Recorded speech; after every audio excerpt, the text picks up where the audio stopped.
মুখ্যমন্ত্ৰী হিমন্ত বিশ্ব শৰ্মা দেব জিন্দাবাদ মুখ্যমন্ত্ৰী হিমন্ত বিশ্ব শৰ্মা দেব জিন্দাবাদ যাৰ যাৰ ঘৰ ক্ষতিগ্ৰস্ত হৈছে যাক যেনেকে পাৰো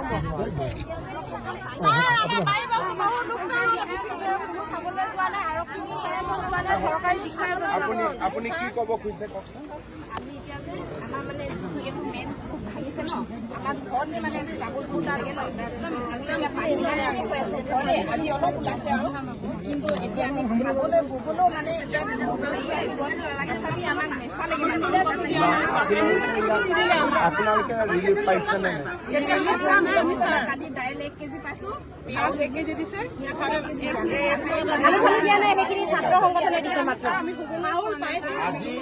আজি চাউল পাইছে নে নাই?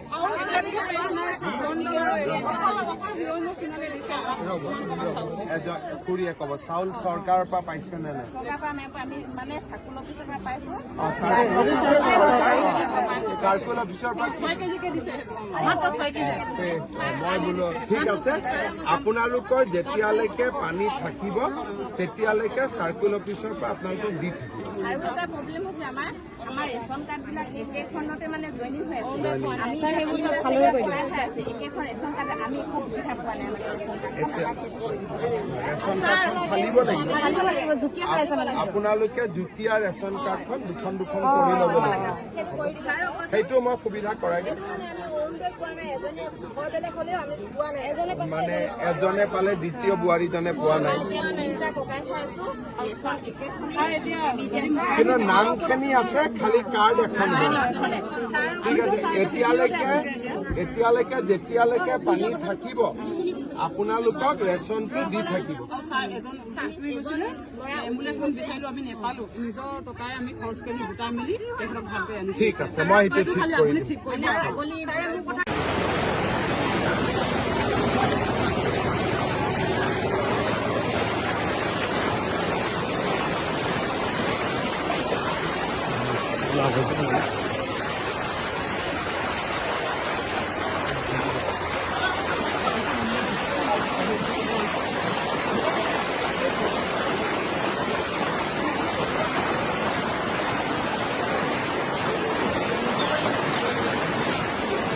पूरा जबड़ा निकाला जाएगा, उठू पूजा के बाद होगा।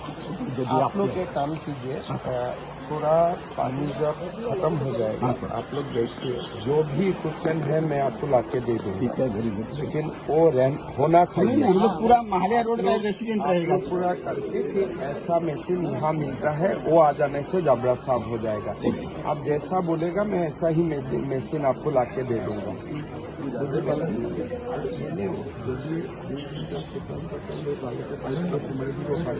আৰু লেবাৰ গৈ পেলাই পানী কাৰণে যাব নোৱাৰে। इसलिए गलती से भी कोई एक व्यक्ति का कुछ हो गया तो लोग उसको छोड़ेगा नहीं। ठीक है सर, तो इसीलिए डीसी सोच के उनको असेसमेंट करवा लीजिए। ये डीसी सामने ही है, मैं बोल के गया। बहुत तकलीफ आ रहा है। Since 8 days we are in no light, sir. समझ इन सकता 8 days, sir. हूँ, लेकिन जीवन उससे भी ज्यादा। ठीक है सर, किंतु सर अभी देखिए युवा मंच वाला ये देखिए sir, just opposite to my house है यहाँ पे बस वाई पे लगा। पानी कमती हो जाने दीजिए, मैं खुद आके देखूंगा। सर कल आपने पूरे असम में बाढ़ पीड़ितों की सूद ली है। कल गोरों को भी सर ने कहा आपको उनको चिंता है कि आपको बाढ़ की कितनी जानकारी। बड़ा लोगों का साथ मिलकर डिबेट में मत कीजिए। मेरा काम है बांध सहायता करना। बड़ा घर का बड़ा लड़का, मेरा उसमें कोई पड़ना नहीं है। सर बाढ़ की स्थिति कैसी असम में, और अभी असम में बांध का स्थिति सुधर गया है और पानी कम हुआ है, लेकिन जहाँ जहाँ एम्बैंकमेंट ब्रिज हो गया उधर का लोगों का परेशानी बना हुआ है। हम कोशिश कर रहे हैं जितना हो सकता है सबको मदद करने का। सर बाढ़ के साथ साथ जैसे डिब्रूगढ़ में हमने जो स्थिति देखी है बिजली विभाग की, सर बिजली विभाग के पास मेन पावर की बहुत ज्यादा कमी है और उनके पास आधुनिकरण जो उपकरण होते हैं आधुनिक, वो उपकरण भी नहीं है। एक पुरानी स्टाइल में पूरी बिजली विभाग चल रही है। मतलब इसमें बिजली विभाग का क्या है? क्योंकि 6 दिन से डिब्रूगढ़ में बिजली कट गई। ये तो बिजली कटवा के रखा गया है जिन लोगों का जान माल का नहीं, जो सर्विस मिलनी चाहिए जैसे रीस्टोर के लिए वो नहीं मिल रही है। वो ऐसा बात नहीं है। आप बोले तो 2 मिनट में रेस्टोर हो जाता है, वो तो स्विच से हो जाता है। लेकिन प्रॉब्लम यही है कि रेस्टोर होने के बाद पानी और विद्युत एक साथ नहीं जा सकता है, तो इसीलिए वो लोग काट के रखा है।